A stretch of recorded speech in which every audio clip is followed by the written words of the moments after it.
कि जो लोगों ने एक केंद्र में सरकार बैठाई, वो लोकतंत्र के माध्यम से कोई काम ना करते हुए हिंदुस्तान में लोकतंत्र खत्म हो जाए, इसलिए वो तानाशाही रवैये से अपने फैसले ले रही है। जब से भी सत्ता में आई है, चाहे डिमोनेटाइजेशन का था, चाहे दूसरे काम थे, रात के अंधेरे में जाके उन्होंने घोषणा कर लेनी, जैसे तानाशाह करते थे। इसी तरह आज कुछ दिन पहले जो संसद में एक बेरोजगार लोगों ने, बच्चों ने या जो भी थे, उन्होंने किया तो उसको इन्होंने एक नया रूप दिया, लेकिन आज तक लोगों को ये पता नहीं लगा वो कौन है, कहाँ है, क्या कर रहे हैं, क्या था। लेकिन देश में बढ़ती हुई महंगाई और जो बेरोजगारी है वो अपने ऊपर न लेते हुए जिन सांसदों ने उस चीज़ का विरोध किया, सरकार को आगाह किया, उन्हीं सांसदों को जो वो पार्लियामेंट से बात कर दिया। जबकि जिस आदमी ने उनके जो पास दिए उसके ऊपर कोई कार्रवाई नहीं की। इनका मेन मकसद होता है कि जैसे जैसे इन्होंने ऐसे बिल पास करने हों तो उन बिलों को पास करने के लिए इस तरह की तानाशाही रवैया करते हैं, जिस तरह किसान बिल को पास करने के लिए और 1 साल तक किसान बैठे रहे, कोई कार्रवाई नहीं हुई, कोई उनके ऊपर एक्शन नहीं हुआ और विपक्ष बाहर कर दिया और बिल पास कर दिया, और आज भी यही स्थिति हुई है।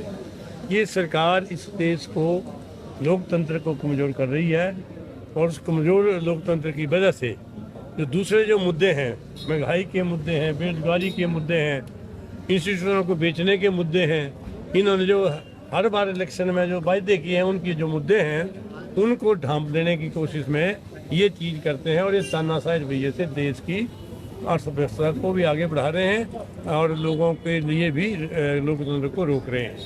तो कांग्रेस पार्टी ने, हमारे माननीय खड़गे जी ने और राहुल गांधी जी ने और सोनिया गांधी जी ने, सब ने, हमारी पार्टी ने फैसला लिया है कि आज हर जिले में, हेडक्वार्टर में इस तरह का धरना प्रदर्शन हो, ताकि इस तरह के तानाशाही सरकार का जो लोगों में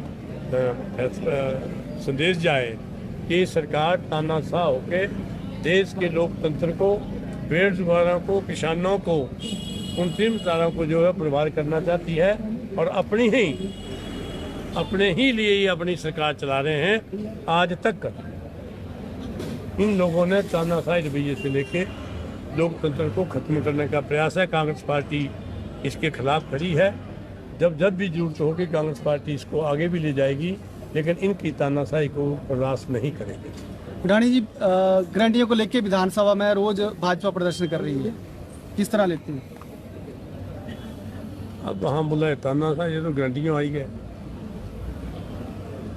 गारंटियाँ हमारी सरकार ने, प्रदेश की सरकार ने 3 गारंटियाँ पूरी की है। चौथी गारंटी अपने जनवरी महीने में उन्हें लागू करनी है। हमारी गारंटियों के लिए तो विधानसभा में हंगामा हो रहा है, सड़कों पर भी हंगामा हो रहा है, लेकिन इनकी गारंटियों के ऊपर आज तक कुछ नहीं हुआ। ना 2 करोड़ नौकरियां मिली, ना 15 लाख मिले। ये कांग्रेस की सरकार लोगों ने चुनी है 5 वर्ष के लिए। तो हमने लोगों को कहा कि जब हमारी सरकार सत्ता में आएगी तो हम समय के साथ साथ सारी गारंटियाँ पूरी करेंगे। लेकिन आपदा के आने के बाद थोड़े डिले हुए। आपदा का जो पैसा था, जो केंद्र की सरकार से मदद मिलनी चाहिए थी, अब पड़ोसी राज्य उत्तराखंड के लिए तो घोषणा हो गई, लेकिन हिमाचल के राज्य के लिए कोई आपदा के लिए कोई घोषणा नहीं हुई। न राष्ट्रीय घोषित हुआ, न स्टेट का आपदा प्रबंध हुआ। और प्रधानमंत्री ने कम से कम जो कहता था कि हिमाचल मेरा दूसरा घर है, आज वो दूसरे घर के लोगों को देखने तक भी नहीं आया। पैसा तो क्या दे रहे। जो 4 हमारे वहाँ मंत्री MLA MP हैं, वो भी यहाँ के लोगों में आके गुमराह कर रहे हैं, लेकिन प्रधानमंत्री के पास मांग नहीं रह जाके कि वाकई ही हमारी वस्तुस्थिति हिमाचल प्रदेश की बड़ी गंभीर है। लगभग 4000 घर, कितने लोग गए, पशु गए, मकान गिरे, जमीनें वहीं। हमारे लिए कोई मदद नहीं आई है, लेकिन एक झूठ के साथ यहाँ आते हैं कि हमने दे दी है, लेकिन आज तक उसके लिए कोई मदद नहीं की।